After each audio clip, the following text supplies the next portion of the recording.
Hey, this is Joel with another bite-sized piece of hope from Glenwood, and I want to touch base on our little challenge we've had, finding the hope.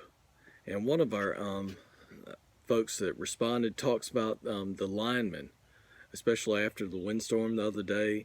The linemen of Mastech, Duke Progress Energy, and PD Electric, man, they just hit it out the park, and they got folks back into power a lot sooner than most people thought they would be. So thank you for all that you do, all the first responders, how good you've been, and healthcare workers. We just can't thank you enough for all the sacrifices that you're making. And also our grocery workers, man, you're hitting it out of the park. We want to thank you for that. Um, and also touch base on the kindness rocks. How much it means to someone to just see that someone's thinking about them. We want to thank everyone for looking for hope. And if you find any more hope, let me know. I'll be sure to share it.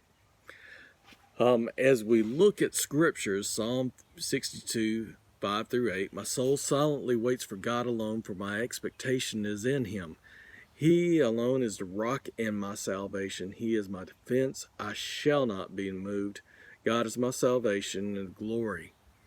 The rock of strength and my refuge is in God. Trust in him at all times, you people, and pour out your heart before him, for God is a refuge for us.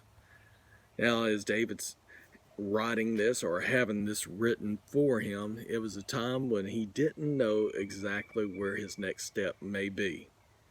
The author in this devotion that I'm reading talks about getting onto a boat. And all of us have done that at times, and you know how sticky it can be. It all depends on who's holding the boat, and how close they're holding it to the dock, and how choppy the water is. Well, it's hard to trust when you don't know where your next footsteps going to land. But with God, we know that he is our defense, we shall not be moved, and he is our glory and also the rock of our strength and our refuge.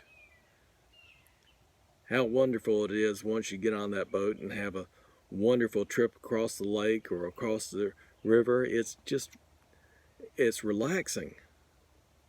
But you never would have had that if you didn't choose to step out from the dock to the boat. So today, I'm asking you to step out in faith and in hope. And that's your bite-sized piece of the hope for today. Thank you. And be sure to share with your friends.